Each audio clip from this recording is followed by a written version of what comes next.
Hello and welcome to the Blatantly Obsessive Media Makers podcast, where we are back at it again. I am Snake Jess. I do things on the internet, including this podcast when we do it. This is my Uh, co-host. Yep, that's me jumping the gun, timing off as usual.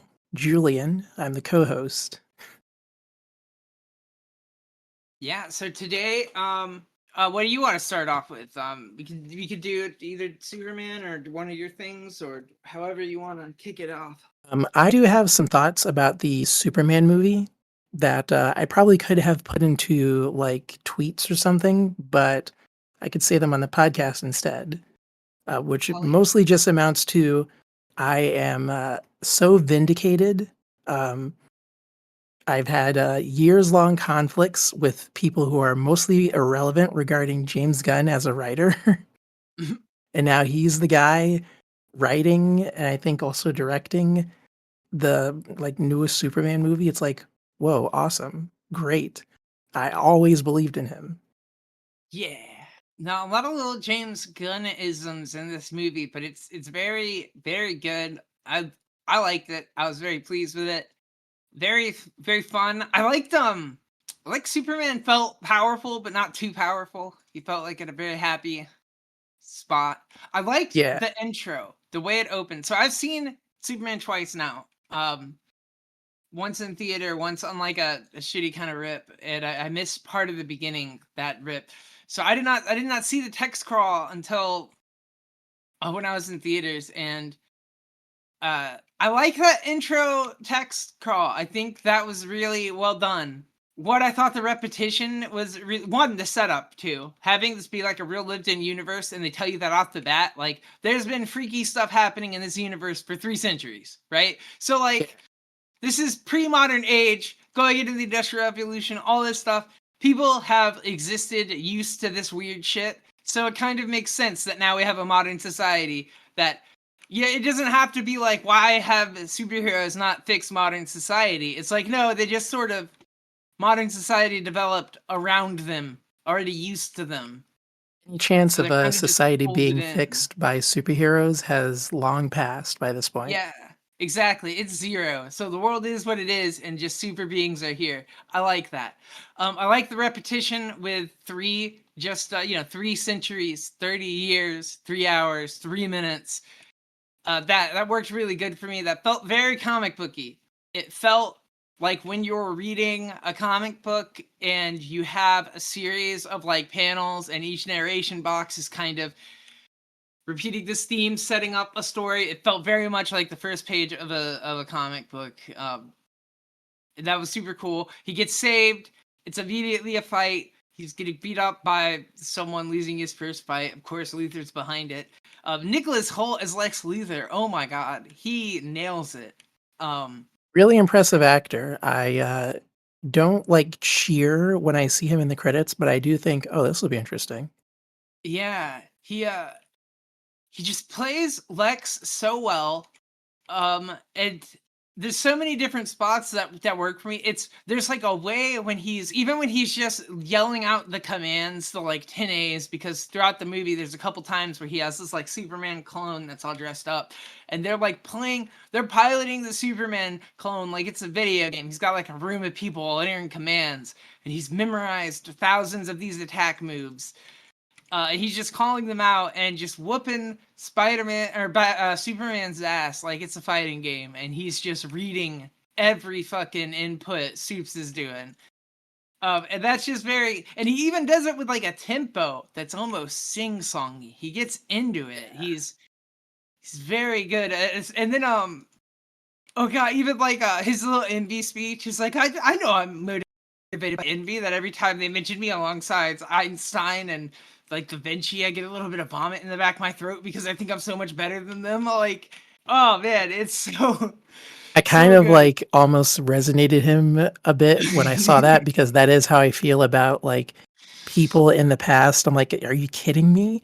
I'm so much better than that dead piece of shit.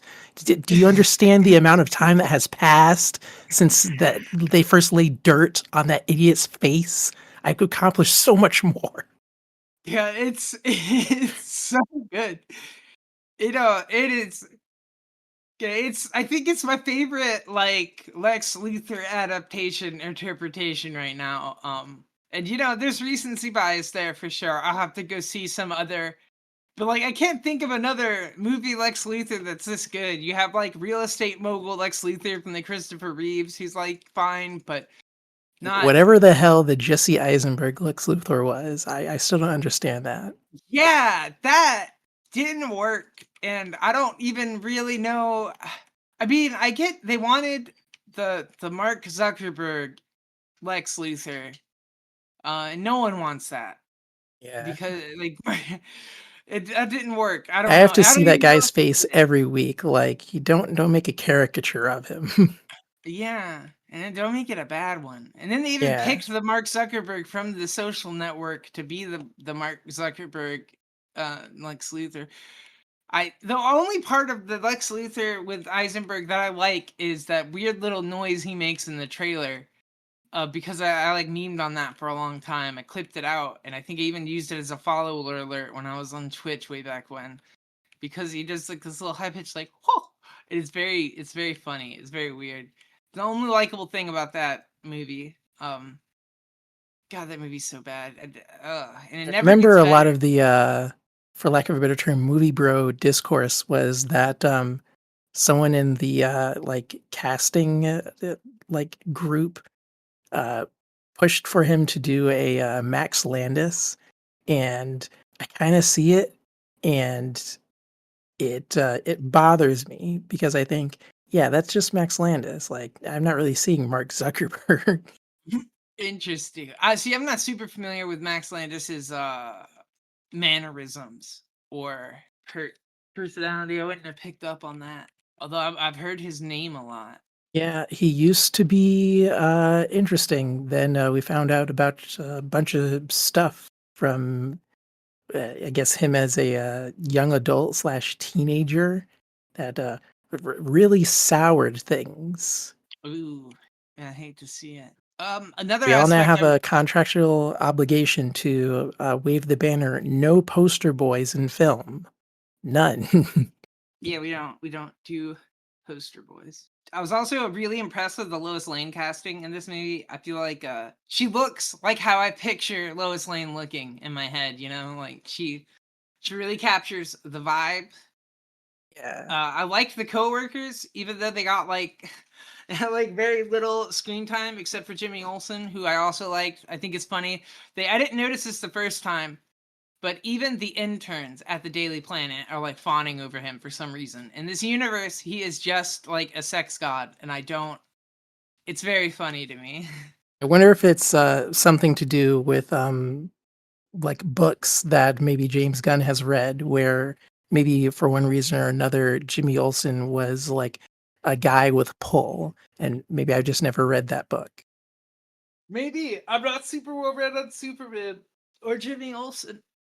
But I I like that actor as Jimmy Olsen. I've seen him in other things too, like I think Santa Yeah, Clarita Diet and some other shows. But he was great. I knew that stuff with the girlfriend was coming. As soon as she was there in Antarctica, I was like, she's way too out of place to be here without like she's gonna fuck it up for them somehow. I know it. Like she's gonna spill the beans or something because she shouldn't be here. You don't bring the trophy girlfriend to the secret base of your enemy on your super secret mission. You just don't do it. It's just gonna fuck up. And so then it being mutant toes in the phone was pretty funny. I saw the emojis on the chat history and I'm like mutant toes, trophy girlfriend. That's it. It's 1-to-1. That's totally gonna be it. And then it was. And then the reveal that he had the ballerina in the in the secret prison for having written a blog post about him that was was so good. hilarious. Uh, they have real villain shit too. Oh yeah, helping third or other countries or whatever have their political prisoners in a fucking pocket dimension. That's just some next level evil shit. Like, Yeah. ooh, what a scummy evil guy. This guy, and he has. I don't even know what was going on with that fucking Pan's Labyrinth Guillermo del Toro esque fucking creature that was operating his like moving platform. He just it I almost wondered, was that supposed to be a white Martian or something? Like, what is it? It just looks so bizarre. And it's just like piloting around his like little platform. He I has think we other only get movies. like a good look at it for like one frame too, right? Yeah, yeah, it's So they only put there all for that like, effort into one shot. yeah, and he's there for like a second. And then like even later in the movie when like Superman's fighting, it's regular human mooks. It's not this guy. And I'm just like, I don't, who is this guy and why? I want the director's commentary to tell me what the thought process was on this I platform would guy. love to hear the director's commentary for that movie. Like, please, James Gunn, sit down and tell me about every shot, every like casting decision, every line decision. Oh Make it yeah. 3 commentary tracks. Oh yeah. I love the Fortress of Solitude. I feel like the design was spot on. I mean, I feel like like there's a very cemented conception of what the Fortress of Solitude looks like in the public mind, so I feel like you don't get to go too far away from that, but they still managed to make it look right. It felt comic booky. It felt really true to the comic books. I like the design of his little Superman robots. Were really good. Really How clean. scaled down it was. Like, um, there's a concept in television where like you have a set and you like milk the set for all it's worth. So you're doing like multiple shots from different angles as much as Hmm. possible. And that's Yep. how it felt whenever like there were scenes that took place in the Fortress of Solitude. It's like, wow, I am really happy for whoever designed that because they're getting to show it off. Oh yeah. And we didn't spend too much time there, but enough that you got to see like a lot of it, and it was very fun. Oh my god! I just jumped back to me in the prison when they were beaming. Yeah, how do you control a super dog? You beam super squirrels into its head, and it has them chasing fake super squirrels on a computer. That is so good. Oh man, It's the very directing. comic booky in a way that is refreshing. Yeah, yeah, it is okay with being a comic book movie. It's not like making fun of itself. In a way that feels like it's not like the MCU where they're like, "Oh, Doctor Octopus, I can't believe you're named that." Yeah. If they make fun of the superhero stuff, it's kind of like they're in the world, kind of living with it and being facetious about it, kind of thing. Uh, oh, but one of my favorite gags was that "of the cloth" line from Guy Gardner, with she's Lois Lane is exasperated because she can't believe that Clark trusts like these total idiots with his secret identity. And Guy Gardner's like, "You trust us because we're of the cloth." And they're like, "Of the cloth?" And he just gestures at his superhero costume. Oh, so good. Mr. Terrific was awesome too. Really stole the show with some of his scenes. Uh, James Gunn got Yeah. to do his James Gunnism with he loves fight scenes and to music and making them really dynamic and having a lot of movement, which I love. But he also loves having a dude control a projectile. And the T spears are those projectiles in this movie, and it looks sweet. It was a cool song selection too. Like, I feel like a lot of movies do too much when it comes to selecting music for fight scenes. It's usually like, oh, well, we want it to be energetic and poppy. Oh, but it's also got to be cool and gritty. So we get Mhm. garbage like whatever that song they used in the Borderlands movie. I think it was literally just the Ace of Spades in a shootout scene. Mm. And it's like, oh no, this is embarrassing. But the music in that scene when they go to look for Superman was really good. And the juxtaposition of like it being a cool, easy listening, sort of like a folk pop kind of bop with all of that like carnage happening around Lois was really good. Yeah. It it was it's not he's really good at that. He's really good at keeping those scenes engaging. The combination of the two makes it so that you're just never bored. 'Cause you know, like some movies where fight scenes go too long, I tune out of the fight scene until it's over, you know? I get the point emotionally, like what's going on in the movie with the fight scene. I'm just like kind of in my head counting down till we get to the next story beat after the stuff, you know? If you don't do a good job of making your fight scenes visually interesting, that's what happens to me at least. And it's pretty easy and it didn't happen in this movie.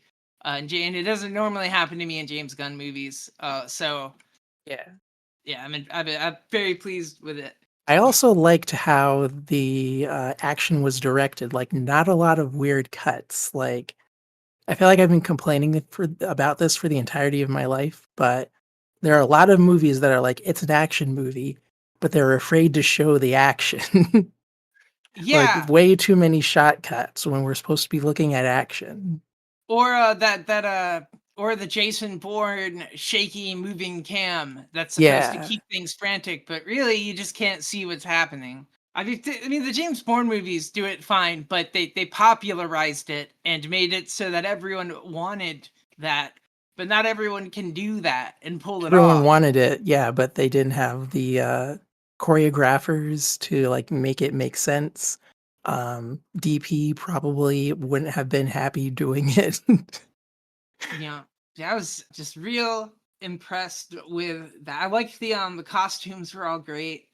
Oh my god, the Hawk Girl or whatever. There's a shot that's like just a close up of her face letting out like a screech, and Oh that yeah, I makes me remember bust a that. gut every time.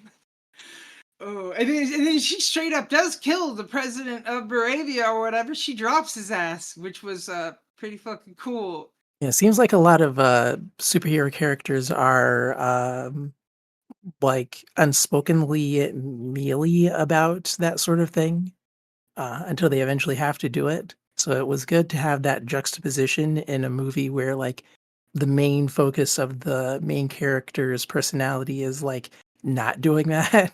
Yeah. Very brave to be like, oh, that's his thing. Okay, well then everyone else does it. It is interesting because, like, when you think about it too, like, there really aren't that many heroes that have strict no kill rules. Like, Batman is one, Superman is one, Spider Man tries, he kind of has one, but like other heroes, like, if you think about it, Captain America doesn't have like a super strict no kill rule. I mean, certainly he doesn't try to kill people or go out of his way, but he doesn't have like a thing where he like, yeah, it's like, oh, I definitely will never kill a person. You know for sure Mr. Fantastic has no such rule. Such rules are beneath him. Yeah. Now I'm imagining Oh, like the Thing arguing with Reed, like, oh, what'd you kill that guy for? oh, I did get to see the after credit. So there were two after credit scenes. They weren't even scenes; they were more like shots. Yeah, Um, but one of them is really funny. The last one is they're there. There's Superman and Mister Terrific, and they are in the city. They're standing next to like a building, like you know how the rift kind of tore the city apart and then put it back together. yeah. They're kind of there looking at a building and they're pointing at it, and Superman just points out that like it's kind of like an inch off, like it's a little bit forward, you know, like one side it's not totally lined up, and he just notices it, and Mr. Terrific's like what, like you want me to take it apart and put it back together? He gets all like kind of mad and walks off. Superman's like, no, I just meant, and he's like, I can be such a jerk sometimes, like. It's just so awkward and funny because he's just trying to point it out, and it's Yeah. I don't know. It's very cute. Very fits the movie. I loved the teaser for Supergirl too. I'm so ready for the Supergirl movie. I wonder what it'll be like because they've said not all the movies are going to feel the same. They're giving the directors their freedom to not have like a house style to do the movie how they feel the movie needs to be. So I'm Hoping it's interested a to movie see. and not like a 6-part miniseries with It like half the budget. It is 100% a movie, we know, and not only is it Awesome. a movie, it's a movie that's already finished filming. Oh, even better. Yeah, so it's coming next year, and I'm excited for it. I don't know, just she's so cute in that scene when she's getting like attacked by the dog and just laughing about it. Yeah. Um that this is adorable. I love it. I was sold. I was sold the second that scene happened. My butt was already in the movie chair for that Supergirl movie. So we'll see. And apparently they're pulling at least some reference from the Tom King Supergirl Woman of Tomorrow book, which I don't know how much it will be, if it will just be that like, oh, it's a story of her in space, which I'm assuming it will be because Jason Momoa is cast as Lobo in that movie, which I know he's been wanting a long time and is a pretty popular fan cast. So it's definitely going to be a movie in space. So yeah, I don't know. I'm excited for that. I like that little Tom King miniseries about her. So if it's pulling anything from there, that'll be cool. Excited for the next Peacemaker. Oh yes, Peacemaker season 2. That's soon, isn't it? Very soon. Yeah, August is going to be big. August has Alien Earth and King of the Hill reboot. Damn, it's going to be wild.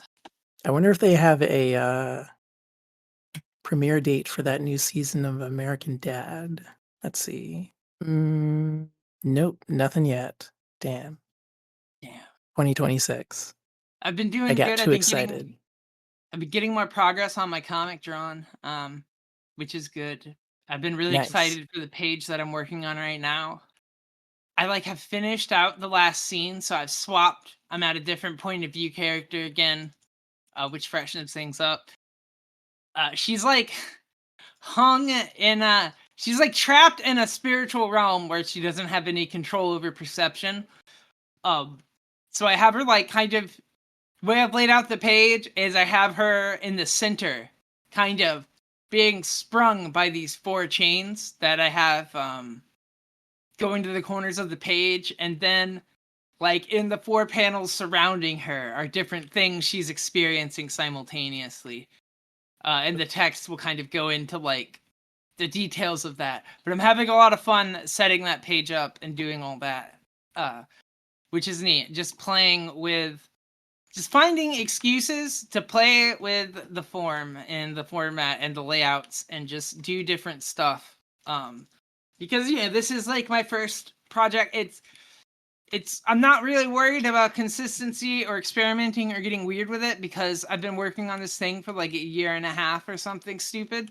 Like it's like from page 1 to now, like which is now like almost page 50, it looks way different and it's gotten really far from like the really simple like god, even 8-page 0-word concept that I started with Yeah. that I'm just not even worried about making it get weirder or feel or have the vibe shift as time goes on through it. At this point, I'm just kind of hoping to finish it before too long. I've been trying to count out, like, to estimate how many pages I think will be left if I like roughly keep it going the same rate. And it's like maybe I don't know. Yeah, it's hard to guesstimate out, but it's Fun been part is that you could also like decide a page count and then just like commit to it. true. That's kind of I'm starting to do that a little bit in that I've pre-made a bunch of pages and I'm like, this is where I want this scene for sure to end. And I'm making it fit in there. So I've not done that for the whole book yet, but I kind of do that for these mini scenes. But that's why I'm trying to get more into scripting my next project ahead of time. Like I know I've talked to you about this a little bit, but I draw a lot slower than I write, so I'm trying to just write more projects. So hopefully by the time this ends, my next project, I don't have to do this. I go in with every page figured out ahead of time, at least scripted. It will probably be a quicker process, but I probably had to do it the dumb way first because I can't learn from not having done it, I guess. What I think is fun is that it kind of works like in either case. So if someone decided that they wanted to do it that way, they could if it like produces the same results. Um, Something I always remind myself of is that like the whole quote unquote Marvel method was very haphazard almost, where you Yeah, had like the vague gesture of a story and then the artist is like doing another part of it and then the writer like is almost going behind themselves and then adding dialogue and stuff. And it's like yeah, that's an insane way to make a comic, but I almost like want to try it it just to is. see. It is, and I do kind of too, because I feel like the one thing you get is collaboration, but the other thing you get, it feels like it can almost be like too many cooks in the kitchen. You know, it leads to some Yeah. famous fights.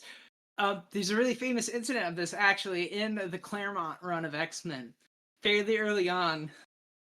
John Byrne and Claremont would butt heads over what they wanted scenes to be. So like John Byrne, this is the one that famously got John Byrne to eventually quit. Was he had done a drawing and it's outside, it's Colossus, he's tearing a tree out of the ground.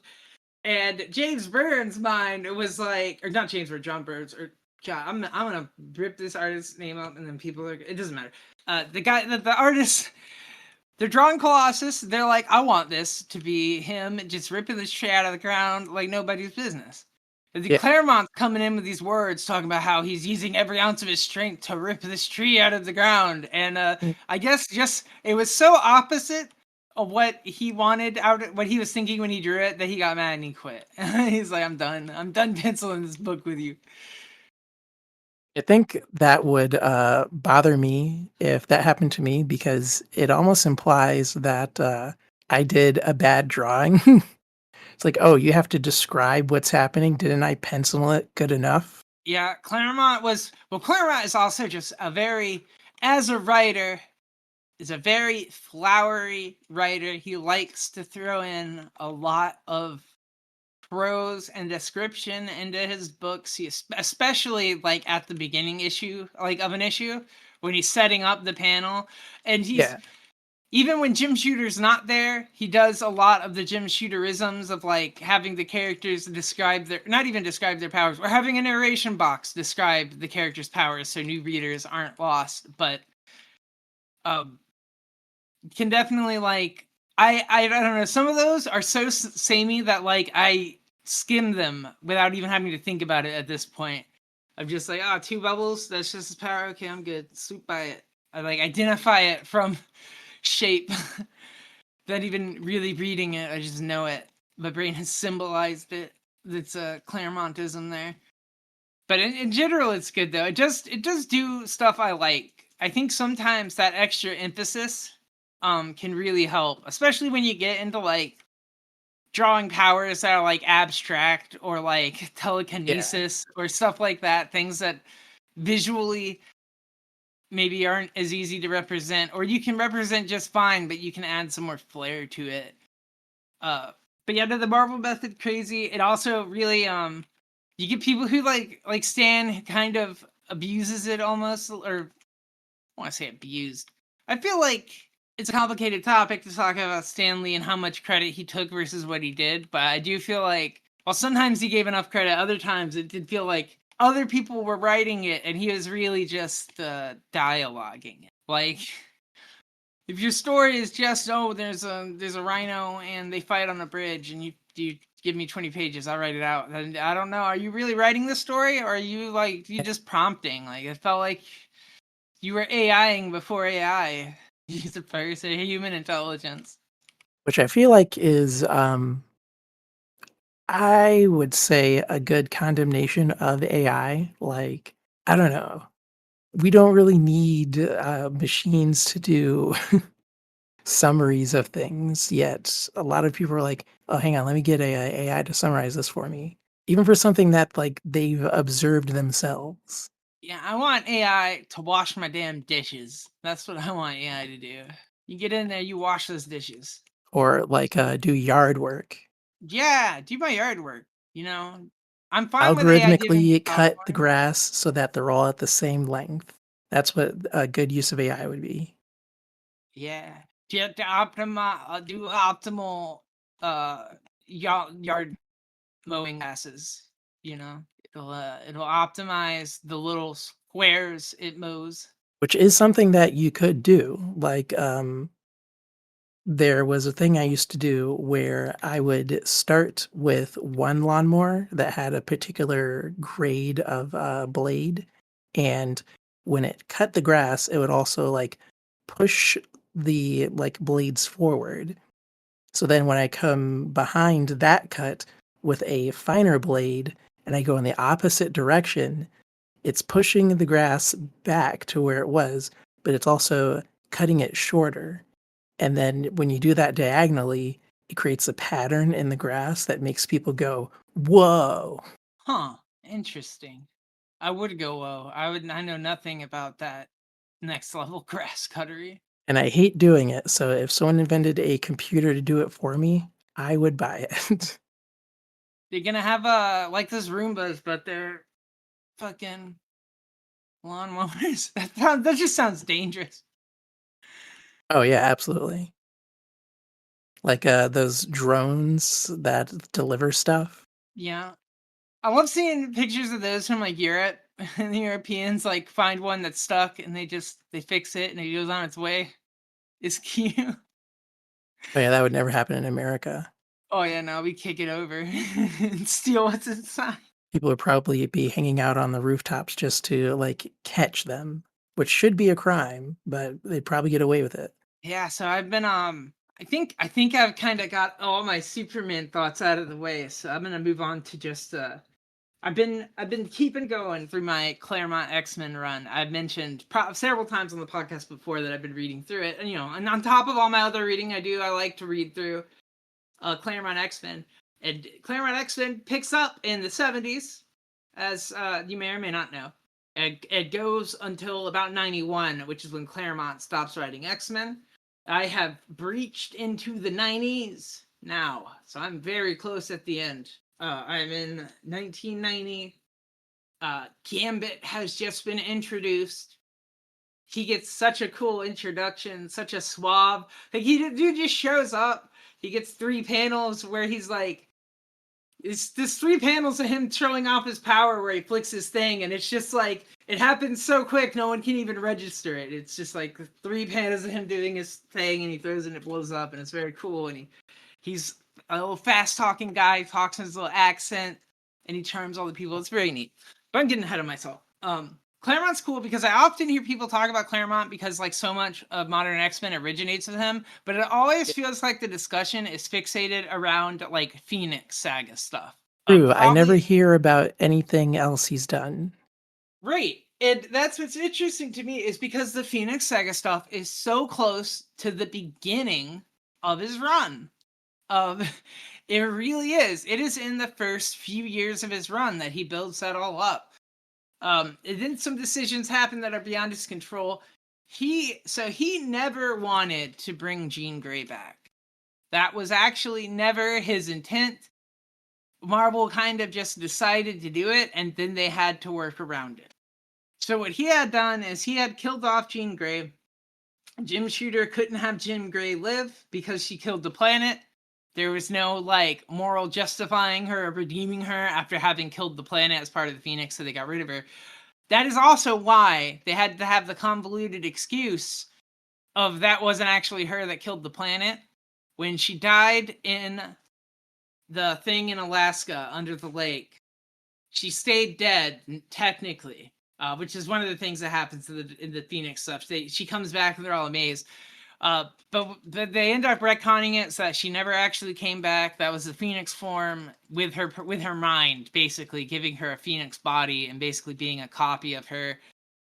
But she ends up keeping the memory, so it really kind of doesn't matter. It might as well have been her. But either way, they do that so that they can bring her back at a later point. But they kill her off, and then Claremont retires Cyclops, right? He, as a character, he has Cyclops find someone named Madeline Pryor, who just happens to look like Jean Grey, and he happens to be a pilot. And we find Claremont just likes redheaded women who can fly planes, because he just includes that a lot. Like, he'll often, if he needs to include a female character, oh, she's a woman, she flies a plane.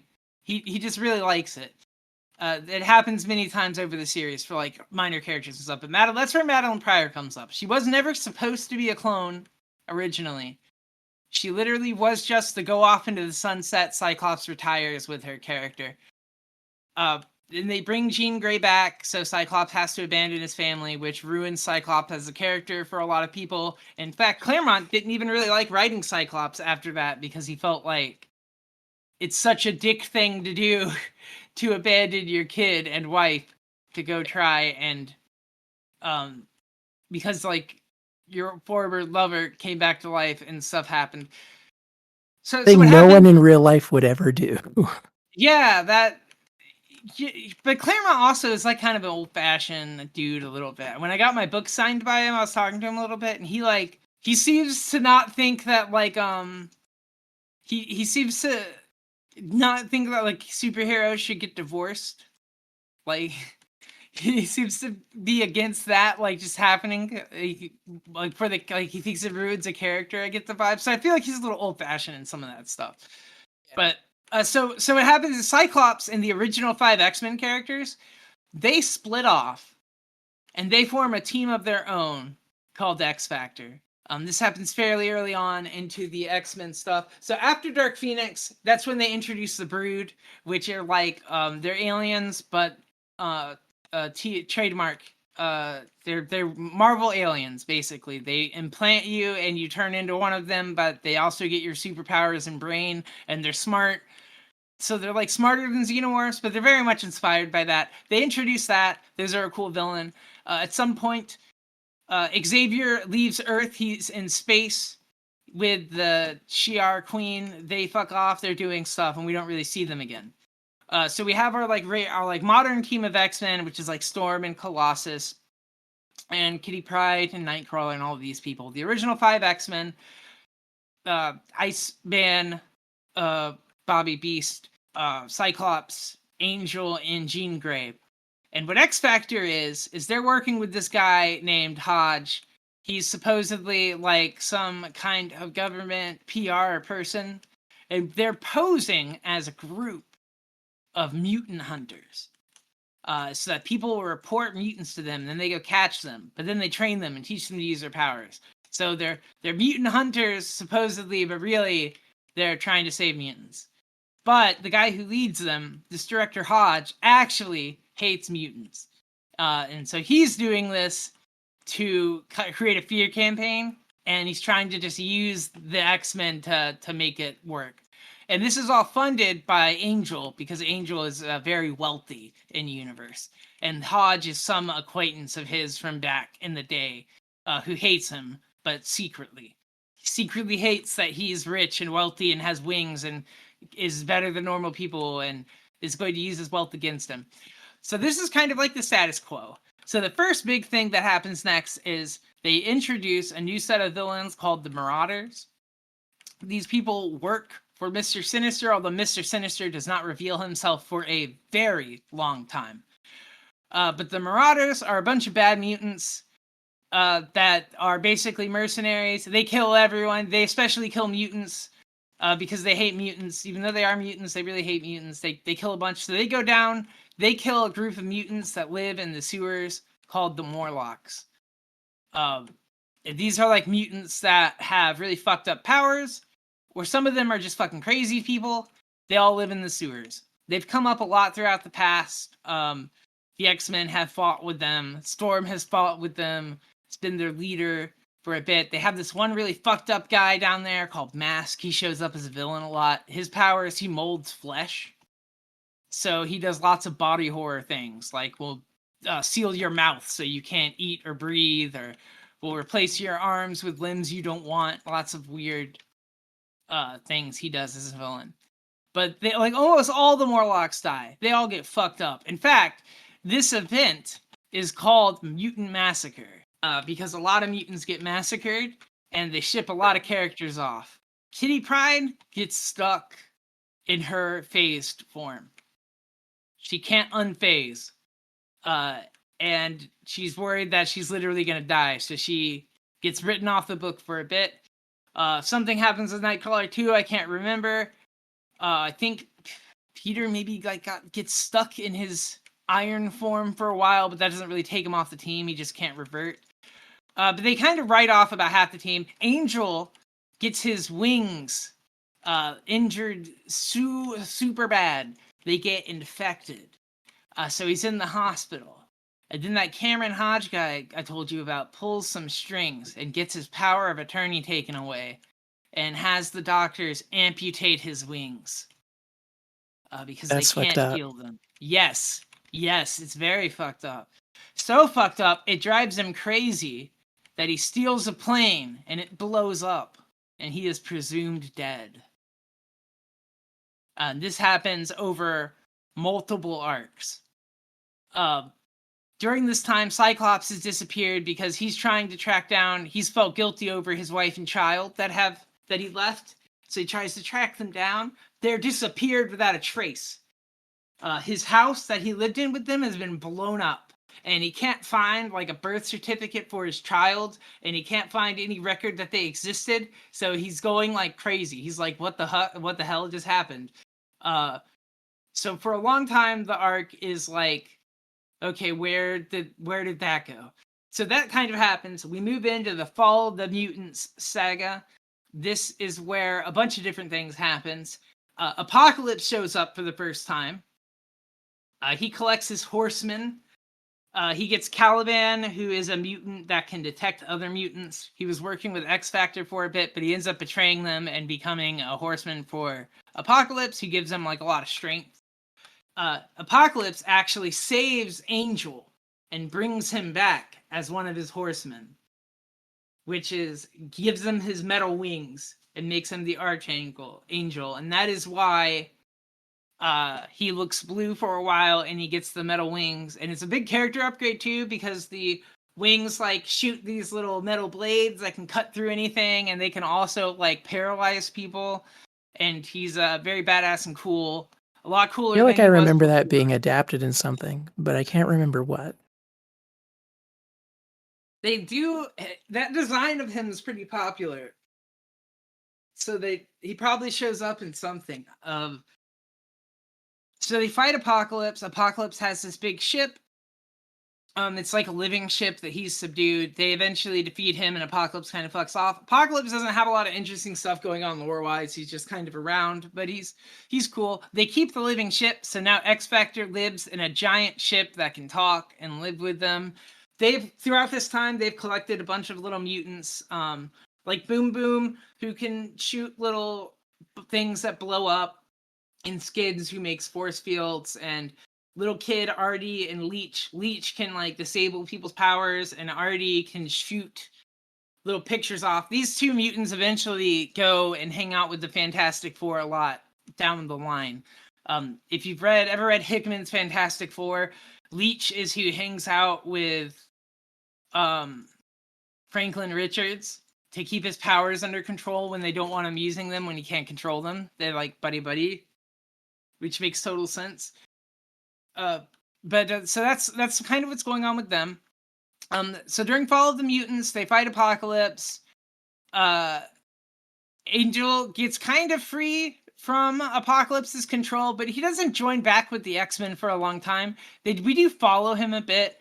We see him go around and kind of do his own thing. He's looking for Lauren Southern, who's like his old girlfriend or whatever. Having trouble finding her. The Hodge guy that used to work for X Factor has been like kind of disgraced. He goes off and forms his own merry band of mutant haters. They all dress up in like robot body suits that have like these weird smiling faces. Very weird. They become antagonists rather, for the New Mutants, who is like another team of younger mutants that Xavier started training before he left off into space and then left under the care of Magneto. These characters include Roberto da Costa, or Sunspot. He turns into like this star form where he's super strong but not invulnerable. Bobby, who's Cannonball, he basically flies, but when he flies, he's invulnerable. So he can fly into you and fuck you up. Danny, who makes fears come to life, and then later gets her power upgraded so that she can manifest like things into like real things, like whatever someone wishes the most into reality, but only one at a time. It's kind of cool.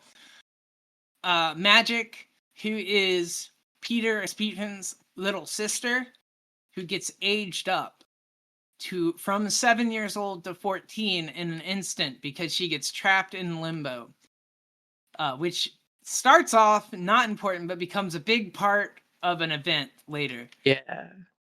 Which is actually probably one of the best events I've like read in Marvel. I love it. It's probably my favorite X-Men event, which is just around the corner in this plot synopsis. So that was Claremont. I have read that. Yes, that was Claremont. Claremont and Louise Simonson, who is working alongside him writing some of these books at this point. But they plot together and they intertwine their stories very heavily. And then, of course, also Walter Simonson, who did a very popular 80s story run. He's also doing art for some of these books. Louise Simonson and Walter Simonson are married. They work as a duo frequently. But so there, that's a New Mutant thing. Magic. We're getting to magic. She's trapped in limbo for 7 years. She's got this dark child thing in her. She's got all this magic powers. She frees herself. Time works weird in limbo. You can travel all sorts of time through time. You can go to the future and the past and then come back, and you've spent years in there. There's a whole set of X-Men that she fights in there that end up dying, all through really gruesome ways. There's a part where she like Nightcrawler gets phased into the ground and dies that way. It's very horrific. But that's who she is. She's on their team. They also have someone named Doug Ramsey, who had started off as kind of a love interest for Kitty, and then eventually ends up. It turns out he's a mutant too, and his mutant power is languages. So he can understand all languages, which includes computer languages. So he can like program computers really easily and stuff. He actually ends up dying during Fall of the Mutants, which creates a big, all this kind of lost moment for their team. So after Fall of the Mutants, we get into some big crossover stuff happens around this time. There's Secret Wars stuff. There's Secret Wars 2 stuff. At some point, the X-Men appear to have been killed in some stuff that happens. It happens like all on New York, in New York City. It's like on live TV. Madeline Pryor's there. It's a big mess. She's on TV and she's basically like, Cyclops, find her son. And Cyclops sees it and is like, okay, well, I've got to go on a mission to find my son. So he was already on it, but now he knows that the son's real. He didn't just dream her up. But they also think the X-Men and Madeline Pryor are dead. They aren't really. A god called like Roma brings them back to life, but also makes it so that no electronic equipment can pick them up. The X-Men specifically. They don't show up on cameras. They don't show up on like alarm systems. So the world thinks they're dead and they can stay that way really easily. They start living in a place called in the outback in Australia. There's this town where the Marauders used to live, and they kind of beat them and take it over. And it has a massive computer system that's so intuitive and easy to use, it can hack anything, and even someone like Madeline Pryor with no computer experience can use it. How convenient. So they spend a lot of time there. They make friends with Gateway, who's this mute Aborigine guy, but he has the power to send them wherever they need to go. So this is how they teleport around the world and have all their adventures. This is a really fun period. This is also the period that gets referenced in Scott Pilgrim. When he's walking with Ramona and he talks about the Outback era. This is that period. They do a lot of stuff here. I'm not going to get into most of the individual adventures, but it's around this time we get introduced to characters like Jubilee. She finds them because they're zooping out. They're having a mission one time, and she sees them in the mission, and she follows them back through the gateway. Like, gateway holds it open a little bit longer for her and lets her come through. And she lives there without anyone knowing. She hides in their town and is just scavenging food from them. She's such a little shit, too. Like, Claremont's really good at writing teenage girls that, like, mentally sound like teenagers. They think they're the shit. They're, like, shit-talking everyone around them in their brains. They think they're so smart. That's very cute. So this all is the status quo for a while. Inferno happens. Inferno happens because there have been demons manipulating things in the background. So there's two plots going on. There's Sinister has been cloning Madeline Pryor, or has been cloning Jean Grey for reasons we don't know. But we find out that Mr. Sinister owns the orphanage that Cyclops grew up in. And had been experimenting on Cyclops' DNA for a long time for reasons we don't know. And he really wants a child of Cyclops and Jean Grey. And he cloned Jean Grey to make Madeline Pryor so that Madeline Pryor would have that child. And that's where she comes from. And that's why she has no memories. The only reason he uses her is because before he had cloned Madeline Pryor and she didn't have powers and he didn't know why, but then Jean Grey died, quote unquote, and now she has powers somehow, or the clone worked, so he used her. And she's feeling really shitty about being like a nothing person and having no purpose or meaning.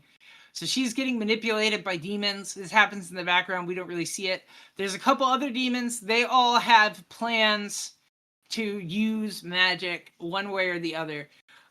There's two big demons. One I'm gonna call him Horse Demon because he has a horse face and I can't remember how to pronounce his weird name. And then there's Slim. And Slim is a demon that tortured Magic a lot when she was growing up, but couldn't kill her because Belasco didn't want her dead. But he gets a virus called the trans technovirus or something. I forget how he gets infected with it initially. But this is a virus that turns him into like a kind of technological being. Somehow it makes him stronger. It makes him feel like he's tough shit. He comes up with a plan with Horseface Demon. They're going to make Limbo come to Earth. Make Earth part of Limbo and take it over because they want to do that. This involves stealing a bunch of mutant children, which causes them to interact with this villain called the Nanny. This also is how we connect the X Factor Cyclops looking for the children thing. Their journey trying to find what happened to his missing child causes them to interact with Nanny, who's this lady who she looks like a walking egg because she's an old lady in a suit and she's crazy and she wants to steal all the mutant babies in the world. And she has this sidekick called Orphan Maker, who is a child or maybe just an adult. We don't really know. We never see him. Apparently his power is so bad that if his suit ever comes off, it'll kill the whole world. So he has to be in this suit literally all the time. And he works for Nanny and he talks like a kid and but she also likes to age regress characters. So you really don't know, like, is he actually a kid or is he just like an age regress person with a terrible power? We don't really know. But she likes to collect babies and little children from like parents. And she'll kill the parents too. That's why he's Orphan Maker. He makes orphans. He kills the parents and then she saves them from being homeless. You made them home. Anyway, she wants to save all the mutant children from all the bad people. They interact with her. The demons are stealing. They need like 13 mutant babies. And in particular, Madeline Pryor wants them to find her baby because she wants to kill him now. She wants to kill her baby because she's mad at Scott and Jean and being a clone. And the other demon, the Horseface Demon, he wants to betray her. His plan is to, he wants to just use magic to be the king himself. And he's going to betray Madeline Pryor if he can. They do their plans. They basically succeed. They get the babies. The X-Men have to stop it. We see the New Mutants and a short mini book called The Exterminators, which basically takes the young half of the X Factor group and puts them with New Mutants, and they go have an adventure. They introduce a new mutant who's a kid who like intuitively technologist stuff. He's kind of like Forge, but kid in a wheelchair and Asian, and yeah, he's kind of like Forge, but different somehow. He gets forced to make a magic computer for one of the demons, which makes him like super powerful. It turns into a big kerfuffle. They eventually beat her. They beat Madeline Pryor. They find out about Mr. Sinister and all of his cloning. They find out that he was basically the head of the Marauders, and they stop him supposedly for now. And that's how like Inferno ends. So it has been gnarly. The X Factor team meets the X-Men during this fight, by the way. So they know that each other are alive now, but they don't really get to enjoy it. They have to each kind of go back to doing their own stuff. So right around this time, it starts to get really bad for the X-Men. If things weren't bad before, it's happening now. The Super Mutant Registration Act passes, so now all mutants need to be registered with the government, which is a problem. The bad guys are the bad guys, and people who used to be the Brotherhood of Evil Mutants are now Freedom Force, which is a government-sanctioned super team. And they're run by Mystique. They work for the government, and Mystique also has been working with the government for a long time, but she does it as shape-shifting into a human persona. Thought But now the literal demons had like really evil aura, and they managed to escalate even beyond that. yeah, they managed to escalate from literal demons to the U.S. government, and even sooner, we're gonna see there's a government even worse than the U.S. in this world. We're gonna see Genosha. We're gonna see. Actually, we can do this kind of at the same time, because one happens first. So first, let's talk about Genosha. A lot of people nowadays hear Genosha, and they most probably think about the Grant Morrison New X-Men run, where Genosha gets killed at the very beginning, and E is for extinction. Yeah. The Sentinels come and kill it. So, I didn't know this. Genosha starts off as a human supremacist country, where, Well, yes, it is a small country, and it turns out they have someone way up at the top called the Gene Engineer. What they do with their mutants is turn them into literal slaves. They make them wear skin suits, which is more classic Claremont fetish stuff. They give them numbers. They like lobotomize them basically and give them jobs that match their powers, and then they study their genes, and for some of them they try to manipulate their powers to change them or to make it so they birth different people. They basically have no rights. They're like mutant slaves. And that's how this country is so strong. They're kind of like a small country, but they're thought of as like a world power. Even like there's times where like they're doing funky stuff and the government's like, yeah, I don't know, but we can't risk it going to war with them over it because we don't know if it's a war we'd win because they have such rigid control over their superhuman population. And they also have this mutant whose ability is to transport people through like phone wires and internet cables and stuff. So they can send Black Ops teams like anywhere through the world and just wire them into your country and then abduct people and then wire them out. Like they're just fucking sending people over a wire. It is insane. So they end up discovering this because they end up in Genosha by accident at some point. Wolverine and Rogue end up there. They break out. There's a plot line where the son of the Gene Engineer has a friend who's like his girlfriend, kind of. And it turns out she's a mutant, but her father had swapped her test results with someone else. And they found out because they took the other person to their mutant site and tried to attach the skin suit to them and it killed them. And then they found out. So they killed her father and are hunting her down. And the kid's like, wait, what? I guess they hide the fact that their mutants are like slaves. Although most of the people there hate mutants. They call them gene jokes and they like kick them and stuff when they're sweeping the streets. They're really dicks. But he doesn't like it, so he helps her escape and runs away. And the he meets Wolverine and Rogue while they're kind of like in that country by accident and captured. They escape. They help them escape, and he tries to start a human rights campaign abroad, basically to get pressure on Genosha to release their humans. And he's off doing that, and of course he has taken his girlfriend with him, and they're going off. They're living in America, trying to do their own thing. And so now, the last little faction we have shows up. These are the Reavers. These guys are really bad. They're led by a guy who used to be part of the Hellfire Club, but he got kicked out. He's named Donald Pierce. He really hates mutants. He hates them so bad. Ooh, he hates mutants so bad. He hates mutants more than Kendrick hates Drake. He has made a whole band of like cyborg people called the Reavers, and they're really strong. One of these dudes, I think his name's Bonebreaker, if I'm remembering, he's just like a torso on top of a tank. Like, like literally, he's a torso and a crazy dude with a mohawk, and he's attached to a tank, and he just, I, yeah, I don't, he's wild. I have his Build-A-Figure, and when I got his Build-A-Figure, I was like, who the fuck is this guy? And now I've seen him. Um, but they're really strong in the universe. This whole group is very strong. They show up to attack the X-Men, and the X-Men aren't ready for it. They're gonna get mad fucked up. They know they are. So they go through something called the Siege Perilous. Psylocke kind of makes them. The Siege Perilous, you go through it, and you lose all your memories. And it judges you, and it gives you a new life, and it puts you someplace kind of randomly.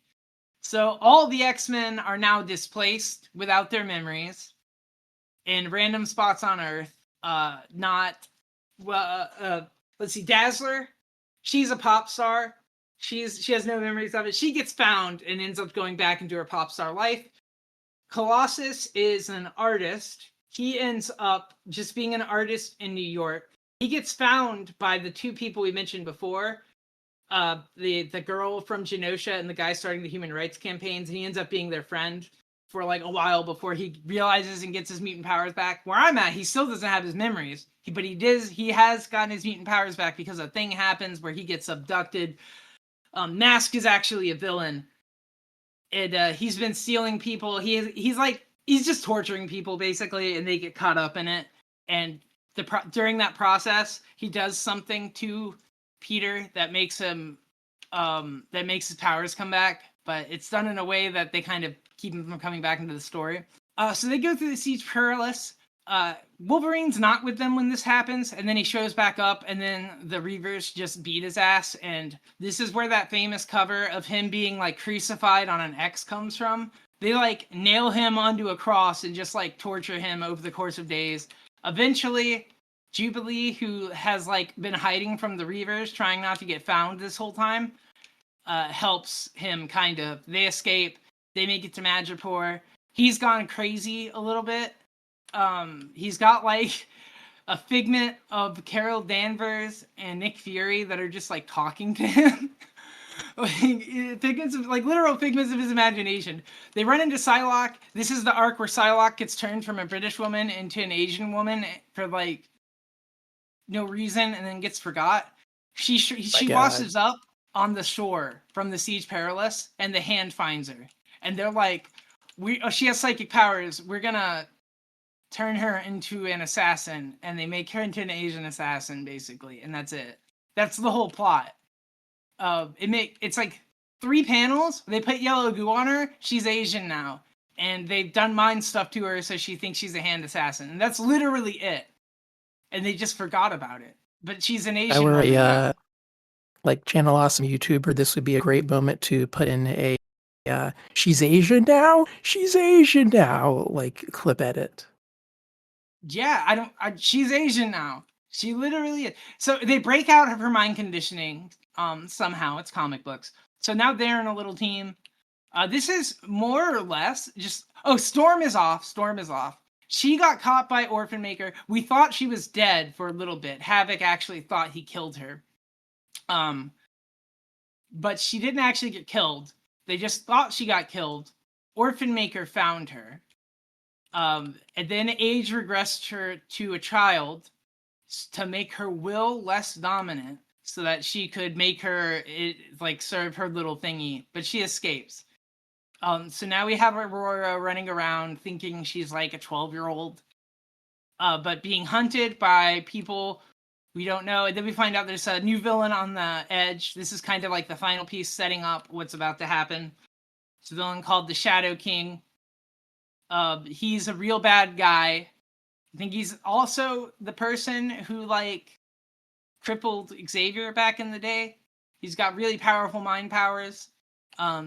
He like totally warps people. Like he bends them to his will and mind dominates them and can like amplify whatever evil trait he wants about them. So like he has this doctor sidekick lady and like he's just like made her the most wicked evil person. Like so she's even kind of addicted to him sometimes, but it's because she's evil and that's how she, you know, she has to.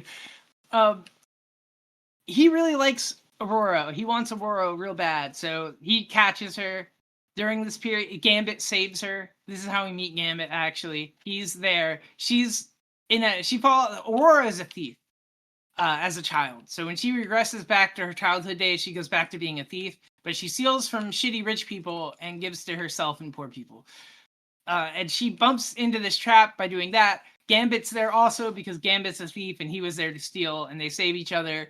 Some stuff happens. She unaged regresses, so now she's an adult again, and her powers work right. When she was a child, her powers didn't work right because of the age regression, making it so she couldn't control them so well. But now she's back. She has all her memories. We know what's up, and the board is set. We have yeah, this is another important bit. So the two I mentioned before, they end up meeting with X Factor. The two from Genosha, the human rights people. They're being hunted by the Genosian government. The Genosian government's sending strike teams into the U.S. to try to abduct him because the U.S. government refuses to just arrest him and expedite him. So they're doing it illegally. They're just doing it themselves. So there's a big story arc where they attack the X Factor building because they have a guy whose power is we've seen him before. His name's Wipeout. He can take people's powers. It turns out he can kind of do this to the ship too, but it's really hard. So they have a plan where they disable the ship using his power, and they wire right in while they think they're safe, and they attack them. They end up getting stopped, but during the process, Forge actually helps them a lot. So this is the period where the X team has Forge in it. Right now, we're running with like Forge and Banshee, Lorna Dane, who is a daughter of Magneto. She's been out of the loop a lot because she got taken over by one of the Marauders named Malice, who like basically controlled her body for a long time. But something happened in the Savage Land, so she has control of her body again, but she's lost her magnetism powers. Now she's just really strong for some reason. So she's like a She-Hulk bruiser now. They're slowly acquiring new X members. They're trying to find the original members of the X-Men because they know that all these people are out to kill them. They don't know the details of the Siege Perilous, but they know that they're alive and out there, and they need to find them. So that's kind of their mission. They end up helping stop X Factor. During the mission, the Genosians kill a cop. They kill a New York City police officer. And then the partner is like, well, I'm helping you now because I just saw them do this cold-blooded police murder. So they help them.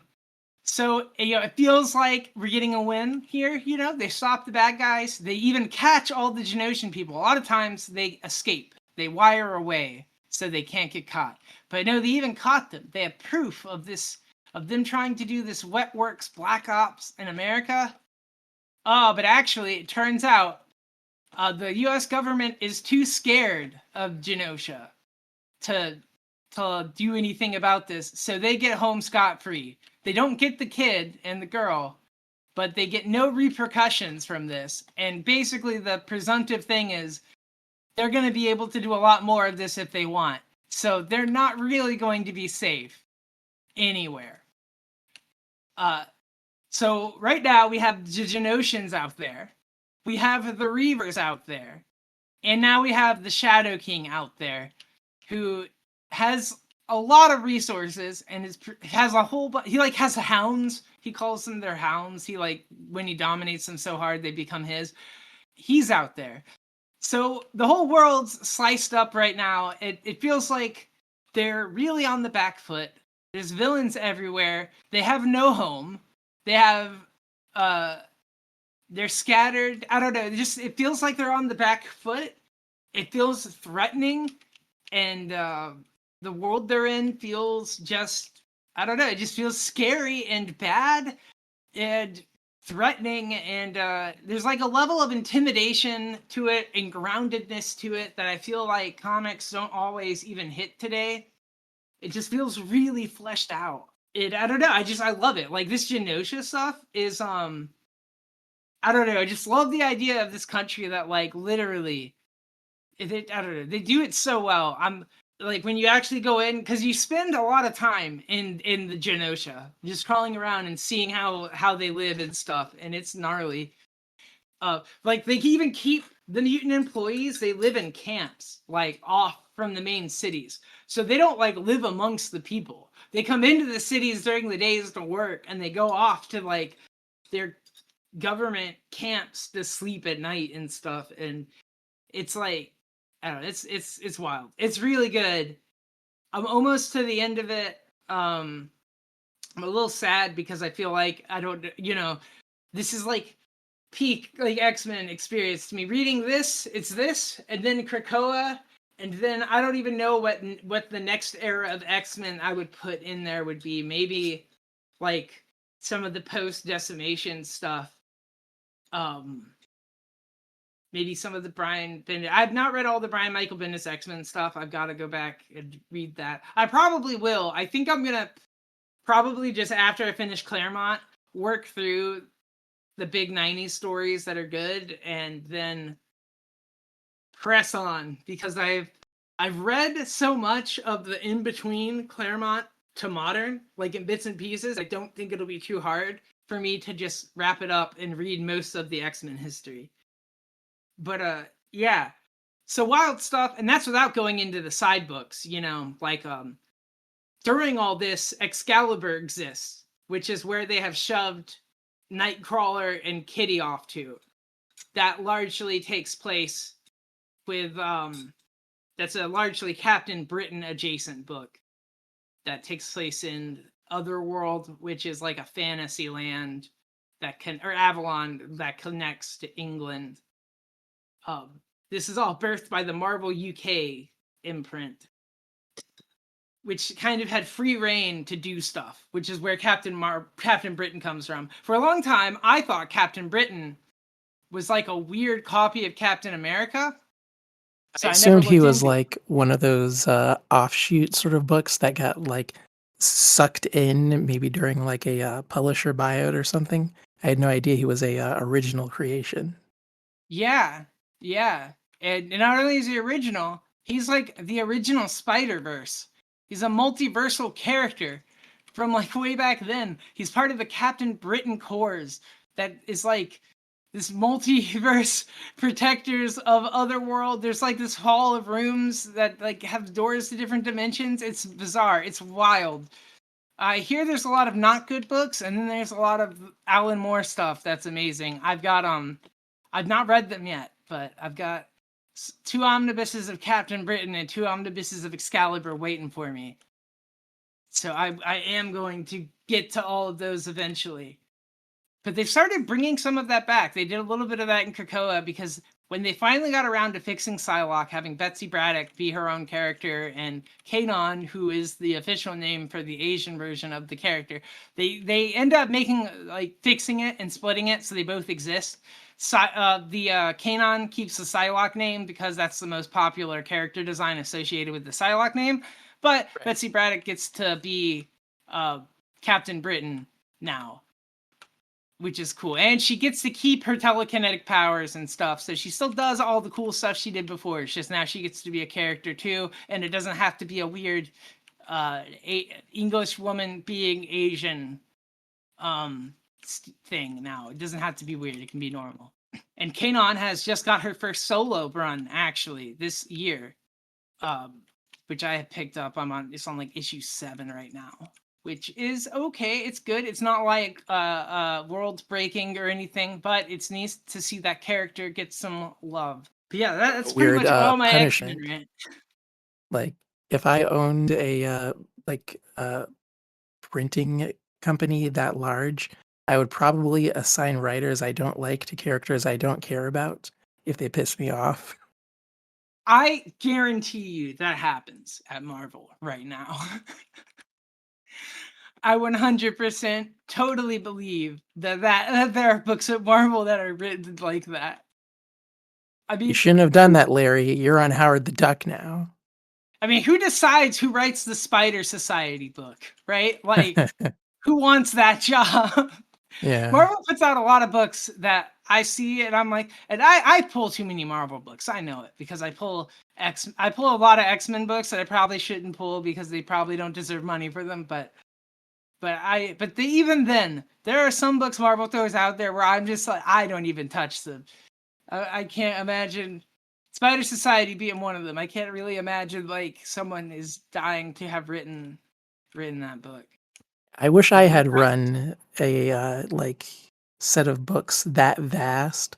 I've mostly just been going back and reading like the first volumes of old Shonen Jump manga with the intent of going through the entire series, like from beginning to end, just to get a general idea of like what makes a good Shonen Jump like book and what is the quality of ones that end before they become like 100 volume monsters. But it's a very slow running. That is interesting. I would be interested to see the results of that little project. I like I like when Super Eye Patch Wolf, or I think he's done it sometimes. Other people do it too. But when they make those videos and they go kind of examine all of like the books that are in Shonen Jump at a certain time period and like see how it changes, Yeah. that stuff's kind of neat. It is interesting how quickly things live or die in that format over there. I wish that format worked here. I really do. We'd probably get more original stuff. I like that they've got it's not quite like it, but what they do with Savage Sword of Conan right now at Titan, it's like a magazine format book with it's a magazine size, black and white, kind of closer to newspaper print, $7, about 60 to 80 pages with 3 or 4 different stories in there with a couple different writers. So it's like an anthology. It's almost like a mini Conan anthology. If you like Conan, you can pick that up. I would love to see more of that. Like that's kind of like a Shonen Jump of the West, but you just have to theme it specific enough that American audiences will buy. Like Shonen Jump can have a lot of different. It can have like sports manga. It can have fighting manga. It can have there'll be shonen versions of those manga, but it can have like variety. Like Hikaru no Go's in there right next to fucking Naruto, right? Yeah. I don't think that works in the U.S. except for when they literally just do shonen. The price point would Either have to be low enough where someone could justify picking it up for just one story. But it would also have to be a matter of like people feeling comfortable buying a whole book for just one or two of the stories and not think in the back of their head, well, I could just read the ones I care about online. yeah, 'Cause I think that's the problem here. You can't really get people to buy into anthologies in the same way that people buy into Shonen Jump. I Um, wonder if unless you they get could. really into voting. Yeah, I wonder if the movie. But see, I feel like I come up with ideas that would have been good 20 years ago. Yeah. Because I'm like, what if this is more of like a magazine too? You have the stories, but you could also have some other kind of value grab, either prose stories or articles or interviews or something. Imagine like if Wizard magazine was half Shonen Jump, half uh Wizard. It honestly pisses me off that Wizard was never that because when I was a kid, that's what I expected whenever I picked up a copy of Wizard. I'm like, Where are the comics? What is all this crap?"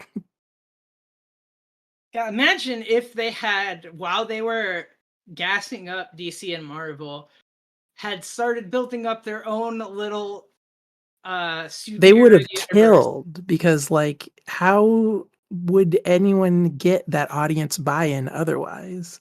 And they'd get away Yeah, with it because you know, Marvel can't sue them for promoting Marvel books while also promoting their own books. yeah. That oh man, damn it. If I ever get a time machine, it's this. So like right? other people with a time machine, they go back, they kill Hitler. I go back and I'm like, wizard, you got to do this. Or you would become the CEO of Wizard and implement it yourself. Yeah, no, that's definitely because then I'll get the money. Oh yeah, Yeah. I Maybe I'm do like hoping. a little maker mix up where I go and I pick out certain artists and I float them up, start their careers early, and then artists I don't like, I use my newfound wizard powers to crush them.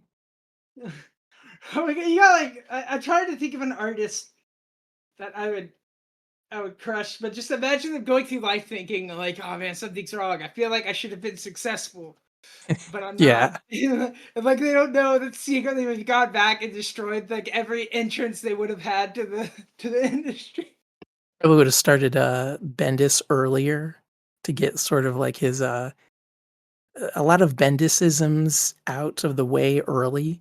That way, by the time the early 2000s started, his writing would be more robust. And then, of course, all It, of the independent publishers, make sure none of those die. yeah, it is wild to me that how much if you really go back and look like how much Bendis was doing at Marvel during that period. Like I know he gets a lot of flack for like his Bendisisms. Like he gets a lot of praise for some of the stuff he does really well, but he gets a lot of the flack. But he did so many events there, like Yeah. a lot of big stuff too. I mean, so much of like even like the MCU stuff that they ape is just like pulling them from Bendis source material, even if it's just like the name. It's wild. They really, when they get a guy over there, they really just ride them until they leave. I feel like right now it's Hickman's turn. He's Yeah. he does all the big events and stuff. He sets everything up. Hopefully, they are paying him well. I think so. The way he talks in interviews, it sounds because he even talks about he doesn't like he doesn't ever he never shit talks, which I like about him. But it does mean that he he if he does tidy things up and is maybe a bit nicer about things than maybe how things actually went down. But he's a very nice guy.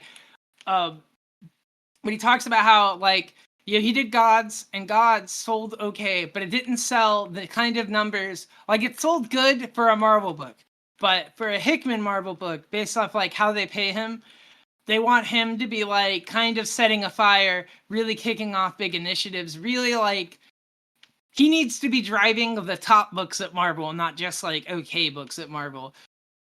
So that's kind of why he ends up going from the X-Men run it to going into the Ultimate Marvel stuff, which was originally going to be Donny Cates, but then he had his accident, so then they put Hickman on it to kind of salvage. Um, then setting up Imperial now, he just sets up all these big events for them. And I'm assuming, and it sounds like the reason it's like that is because he's getting paid like higher rates, or maybe even like more like of a kind of salaried or something position, or some kind of way that it works out like that. Because he doesn't have any complaints about it though. When he talks in interviews, he knows exactly what he's doing, and he's very okay with it. And he does indie work too, so it's not like he doesn't get to do whatever ideas he wants if he feels like it. Right. But I read Gods. I picked that up, and I had picked up one or two issues when it was coming out because it started about the time that Ultimate Spider-Man did, but I did not. I fell off it.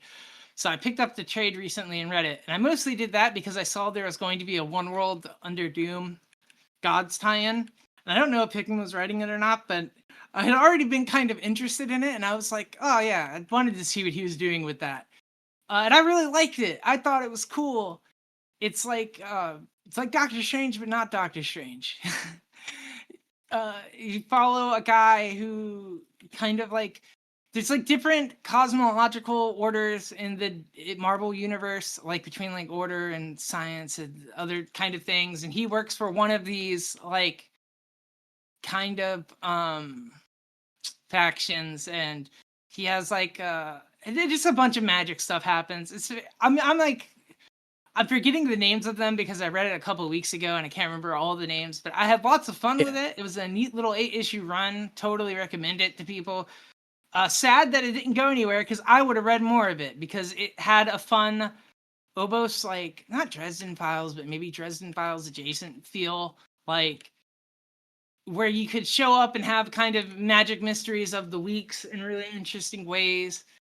It was just fun. It felt like Doctor Strange, but if you put kind of like a modern, almost like agency twist on it, kind of like the types of things where like when there's what's that one?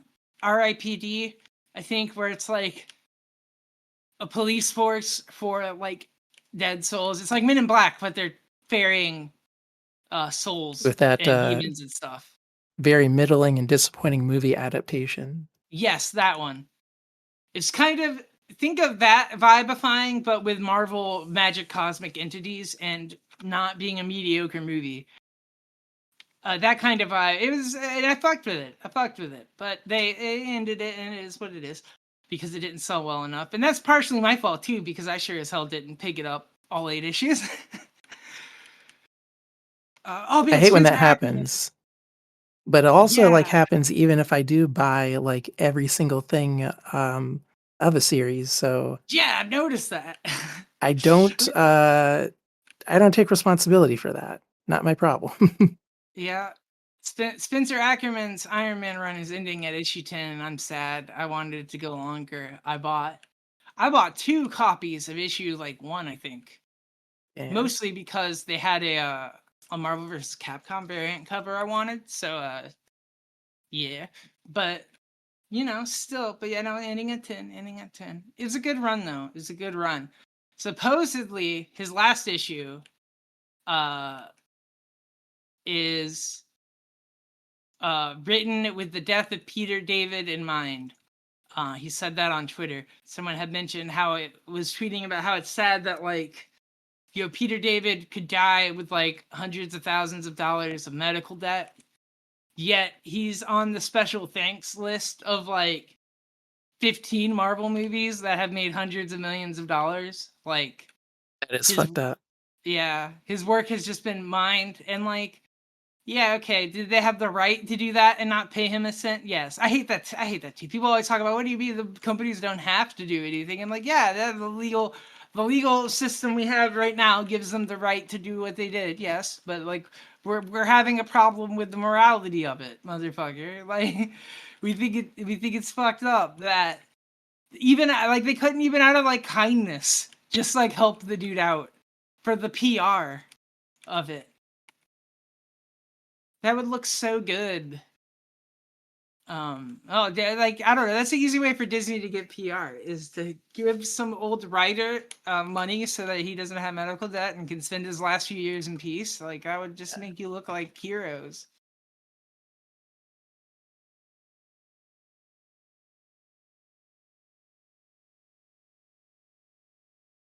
If you like And the if there's any guy, company that could do it, it would be Marvel yeah, with they're all owned by that Disney Disney. money. Yeah, they're owned by Disney. They don't even really need to be profitable. Because they're like basically an IP farm for them now. Like, so they really should invest more in it. Although I would like to see now that with Diamond kind of going down and these other distributors coming up, there being talks of expanding where they're at. I'm really hopeful to see comics show up more places. Even if it's in the form of like graphic novels, you know, I'd love to see floppy show up more places too. I'd also love to see more original graphic novel stuff coming out too. That would be cool. Like I'm not against that. Taking some good creatives and instead of dropping a monthly book with them, just giving them some time to make a nice, thick, like graphic novel once a year. I would buy that. I'm not entirely sure what would get me going as a prospective customer. I almost want to say I'm aging out of comics, even though that's not true because I read a lot of comics. But it's also a matter of like finding the stuff I actually care about. Yeah, definitely. But yeah, it's definitely aged out of like half the Marvel stuff. Oh Um, yeah. but there's so much indie stuff going on these days. It's great too. At least once a month, I go to the comic sections on itch.io and Gumroad. Look for something new and interesting to pick up there. If there are any other places that make it easy for like people to publish and subsequently other people buy independent comics, I don't know about them yet. Those are just the two places that I go. Oh yeah, real quick shout out to Humble Bundle's Dynamite bundle right now. They have a huge Ooh, Dynamite bundle. I suspect this is happening because part of the Diamond fallout has been that lots of publishers have stuff with Diamond on consignment. So that's inventory Diamond is selling, but has not bought outright. They're holding it. But because of laws, they now that they've gone bankrupt, that's theirs because the publishers didn't do some obscure thing quick enough. So tons of publishers are basically having products stolen and liquidated because of this Diamond fallout. So a lot of people are thinking that Diamond's doing this digital bundle as a cash injection. So you can allocate the funds on Humble Bundle when you buy to go towards different sources. So you can put all that money towards Diamond if you want. But it's like a massive bundle. Uh, Let me take a quick look. It's something like it's a 20th anniversary bundle. It's got like 13 volumes of Red Sonja, 2 volumes of Project Superpowers, 3 volumes of Army of Darkness omnibus stuff, a whole bunch of Vampirella books, more Red Sonja, um, stuff I'm not familiar with because they're Diamond books. Peter Cannon Thunderbolt, that's an interesting character. He has Peter Gillenrong that's pretty good. There's there's a lot of stuff in here. I'm actually probably gonna pick it up at some point before it dies, even though I don't read digital comics that much, just because the deal is too good as far as how much content you get for so little money. yeah, I'm a psychotic person. This is definitely the kind of product prospect that I would be interested in because I do exclusively read stuff digitally. My first thought is always, "That's cool, but can I get a copy on my phone?" Well, bam. And look, even down here, they got Kevin Smith's Green Hornet Volume 1 Sins of the Father. So there's even that in there. Noise. Sometimes Humble does have good stuff. I just wish that they did more with, like, working with, independent publishers. Yeah. Seems like that kind of went by the wayside a few years ago. I'm assuming because they were doing their Humble publishing thing, but now that's not a thing anymore, so it's like, what's the deal? I feel like I have not had many game bundles from Humble that I've wanted in a long time, but I used to be such a sucker for their game assets back when I was still, and I still get the bug to mess around and make and fuck around in some game engines every now and then. Yeah. But I have mad game assets for prototyping a game. Oh man, you best believe it. Spaceships, 3D models, buddy. I got a bunch of generic ones. Sound effects, SFX, thousands of them. I don't even know what I've got. I've definitely purchased a lot of the, sound library stuff, but, none of the visual assets. Whenever I've, tooled around, like, trying to prototype a game idea or something I wanted to try out, it's always extremely bare bones. I, started doing that because I saw how they were prototyping Bayonetta, and it was just like the crappiest, very this is super early on in development model of the Bayonetta character, but then everything else is just like gray blocks. And I'm like, oh, okay, so that's how it works. All right, fine.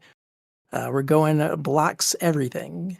Yeah, once I realized so much of what I liked about games was like kind of visual polish and flair, I kind of fell out of game dev. I'm like, the part I'm not really actually I don't have the brain to really make game mechanics, I don't think. Maybe you would be more interested in the design aspect of it. You could create like fake versions of those Temu click-throughs where like they make you think you're spinning the wheel, but you're not doing anything. It's just wasting your time. I have thought about like making a digital pet kind of app thing, where You're Yeah. not so much making a game as a bunch of mini games surrounded by a pet that just kind of looks cool. That feels like it could be fun. People would probably be into that. Like, that sounds like a higher concept version of WarioWare. Just the fact that like it would tie into a pet. Oh my goodness. You know what? Even have it be like a thing you can keep running, or like a keep it almost like a widget on your desktop. Ooh, that would be cool. That would be fun. If anyone out there wants to listen and take that idea, take it, as long as you actually do it. Get it to market before I do, and give it to me for free. I just had an evil thought that one could implement generative AI to like randomize certain assets. But the problem with that is Oh, that like, how would someone do that ethically? it would be interesting. I mean, I know people are going to be like, "Oh, well, the model's already pre-trained," but I don't know. You could. I feel like it would be neat to take it and be like, "Okay, I want you to merge these two assets that I've done, like I've made them, but like dynamically merge them on the fly if someone tries to combine them in game." Yeah. Just so, yeah, maybe there's ways you could do it. I feel like some people would be upset no matter how you did it, but It is pretty maybe. bad because any implementation supports the entities developing the models, and I'm pretty confident in saying that they're all evil. Yeah. But I'm also thinking in my head, like, well, Square's doing stuff with it. Every other company is doing stuff with it. I think I'd prefer for like an independent developer to do something with it. Mhm. And then they get their money before I become president and make all generative AI illegal. Yes, yes. Well, I am out of topics pretty much. I don't know what else you have. I've been getting into reading Dr. Stone. Ooh, Was one fun. of the books being published by Shonen Jump that I just completely ignored. I read the first chapter. I thought, that's cool. I like the artwork. A lot of people don't like, what's his name? Bopachi. But I think his stuff is cool. He has the air of a kind of person that can just draw whatever he wants. And I only assume that because his stuff is so varied. And it ended recently, or at least as far as I'm aware, Dr. Stone is over. So I've picked it up, read through the first two volumes. Really good premise so far. They don't know why everything that like was alive on Earth turned to stone, but now they are not turned to stone and they're trying to bring back society. And immediately, a story with no like tangible conflict just makes one. They find a guy who was also turned to stone, but they remember when they were in school, he was the strongest kid, and lions are attacking them. And they're like, we've got to bring this guy back to life so that he can help us fight the lions. And he does. And they're like, cool, we can all work together and bring back society. But Oh, does this he take kid, over? he's got a chip on his shoulder. He was abused as a kid by an adult. And so now he's like, well, we're all back to normal, but there are people out there who are still turned to stone. You guys keep doing what you're doing, bring back all the kids. But me, I'm going to smash every single adult I see. Like, Oof. whoa, you can't do that, man. And so that creates an immediate rift between them. They're like, this guy, we thought he was cool. He was the strongest dude in our high school, but now he's immediately like jumping off the rails. He's gone too far. We need something to like keep him in check. So they have to rush to create guns because he's just that powerful. Oh my god, that's And gold. so I'm very interested in seeing where it goes because it's starting off that strong makes me think, okay, I can't believe I wasn't reading this book all this time. I bet it was extremely exciting to read week to week. But yeah, Shonen Jump stuff is cool. Yeah, have to check that out. I'm in the same position as you. I started it. I thought it was interesting. I kind of fell off it, and then never got around to it. But now that I know it's like over and it's a definitive ending, if I read it now, I'm not going to get caught up and then fall off it again. I may have to give it a go. One thing that I I've watched observed is anime. that I at first didn't like how dry Senku was, and I guess the artist also thought so because he's immediately given more, I guess, cartoonish affects to him. Reading Okay. that first chapter, he like almost is explicitly drawn to be like dollar store Rick Sanchez. But they immediately fixed that. And I thought that was cool. Like you can just fix characters while you're working on the story. The only other thing I had was I'm always looking for different tools, different ways to work on stuff. Like if there's a way to simplify drawing, then I'm all for it. For the longest time, I've been looking at laptops slash tablets with the intent of eventually breaking away from the whole like sitting at my desk in front of a computer to draw, but I still want the digital workflow. So if I Mhm. could get like a big legal paper sized iPad, but have it not be an Apple device, I would definitely buy it. But there's also the issue of software. Like Clip Studio is great for everything, but sometimes I just want a linear experience. And Autodesk used to have a program called Sketchbook, which was just bare bones. This only exists for drawing. And I don't know what happened. It probably is still a thing, but I haven't like seen or heard about Sketchbook in so long that I assume it is dead. I'm actually going to look it up now. Let's see. Autodesk Sketchbook. Okay, so it's still a thing, and they have an Android and iOS app. So that's cool. There's at least a another option. But what I wanted to spotlight is a similar application called Leonardo, which caught my eye because unlike a lot of image based applications for computers, this one is built for drawing. Like all the developer cares about, and it is just one guy, is does it feel good to draw on this program? And does the drawing actually work? And Mhm. it's got layers, it's got different brushes, but not too many brushes. The selection is very focused and simple. And so I got a copy. I've been playing around with it. I think at some point I want to do a thing that I've been seeing on YouTube a lot where people just sit down and they'll draw for like hours and it all just gets like recorded to YouTube. And I'm like, that's crazy, but also I kind of want to do that like at least once a month. And I feel like this program might be cool for that.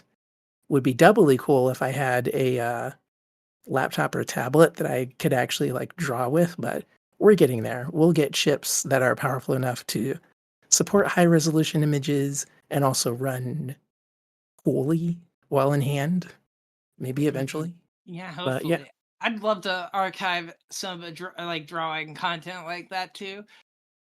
That'd be fun. I've always wanted to find a way to find a way to make a YouTube work for me, but unfortunately, I just can't seem to. And also, I just don't really want to do YouTube things, you know?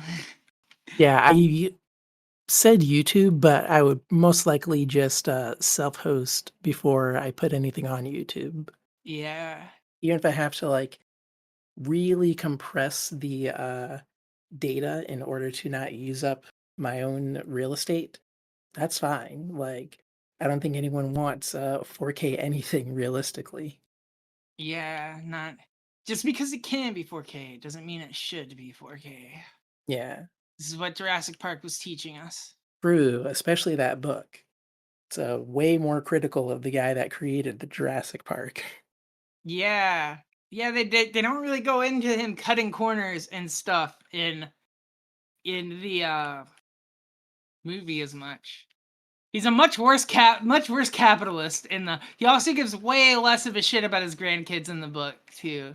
Yeah, I have to reread that one of these days. I have it on audiobook too. It used to be one of the audiobooks I go to sleep to because I've read it so many times that like I don't I can I can just pop into whatever spot and it's fine. Works pretty good for that. I like sleeping to audiobooks. yeah. We used to be a society. We would have movies, but people would also sooner read the book version. I heard speaking of movies with the book version, one of the trailers I saw in the Superman movie was for this Hail Mary movie that is by the same author who wrote The Martian. Oh yeah, I remember seeing a trailer for that. Looks interesting. Yeah, I mean, I would definitely go see it and maybe even check out the book ahead of time. I forget who is the actor for that. They got like a particular actor. For this one, it is Ryan Gosling. Yeah, Ryan Gosling. He's been in a lot of good stuff lately. Yeah, yeah, Blade Runner 2049. Other stuff I know, but that's like the last thing that comes to mind because I've seen that fairly recently. That movie where he's like a stuntman had really good writing, almost Shane Blackish in terms of tone, where it was like very dramatic and realistic, but also a lot of it was comedy. I saw they're doing another Wicked movie, and I just not to yuck people's yum, but it's not for me, and I'm a little surprised. I saw the trailer was happening the whole time. I'm like sitting here in this trailer. Nothing in the trailer is interesting me. I feel like I'm trying not to be mean to it. In my head, I'm like, who the fuck would like, because I know that I like stuff that other people are probably like, who the fuck would like this, right? Like, Yeah. try not to be mean to it, but I'm just like, again, what even is this? Like, why? I don't know. Just Wizard of Oz, not a property I banked on being such a multi-franchise or multi-movie franchise. That just surprises me. I kind of expected it. Not the way that they're doing it right now though. Like when the musical was getting big, something that I saw a lot of was like artwork, people making wicked comics, little Oh, animatics and stuff. I thought, okay, this is definitely going to be like a animated movie series or something, right? That's the source of my disappointment with these movies. Like you were saying, not to yuck someone's yum, but it being a film bores me. I don't care. yeah, yeah. See, even you saying like animated movie, I'm like a little more interested in that because like we might get some cool character designs or something, but right now we just get a lady that's in a weird shade of green. And I mean, I guess at least we didn't get like the Lion and the Tin Man as like their own spin-off films. Oh, that would be bizarre and evil, and someone will probably do it. You have now manifested it into the universe. I wanna if I ever have to like make a background gag for like a movie franchise, I'm definitely gonna do that. I'm gonna have like a Wizard of Oz cinematic universe Oh in yeah. my universe.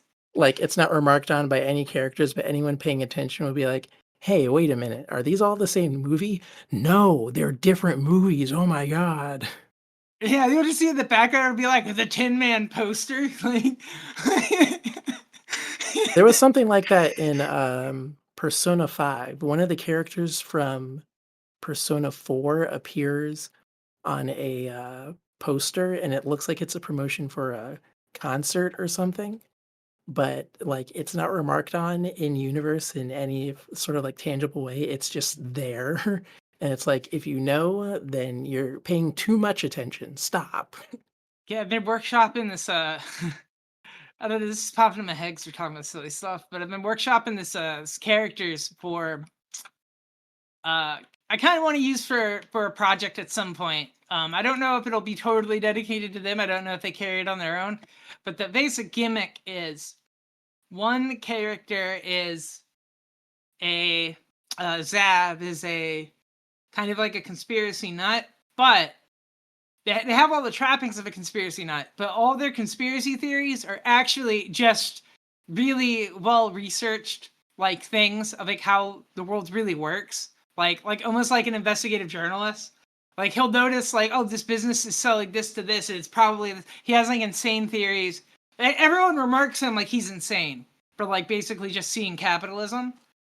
But then the gag is he's always wrong, and the friend will always have some kind of crazy alternative thing, like, oh, well, really, maybe they're doing it because they're vampires, and and these guys are werewolves, and they're fucking them, and like they'll just end up being right.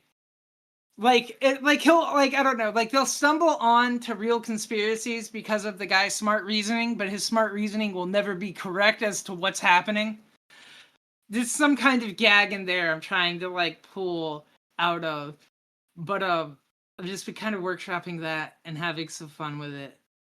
I would probably throw this into that if I had to. One of the other kind of gags I have for it is like it's moderately inspired by the pirate software stuff. Is to have the kind of stupider character want to help a disgraced streamer, but it doesn't work out. The streamer obviously betrays them, makes the same mistake again after they go through the arc of trying to help them. Uh, Basically being like, oh, don't Very try to happy help to see people. everyone turn on that guy. It's Oh so my goodness. cathartic. He really is YouTube's main character right now.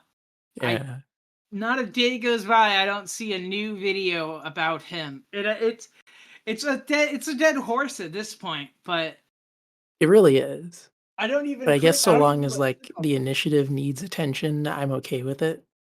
Like I I don't know if think the they've met initiative their has signature won. goal.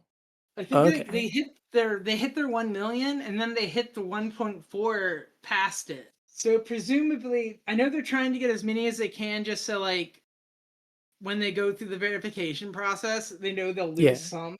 But yeah, so hope that's good. That seems to be passed. But that is it has been wild. It's just it's insane to me too to see how recent, because honestly the World of Warcraft classic stuff felt like it was a lot longer ago, and then it's like that was January 2025, and I'm like, what the hell?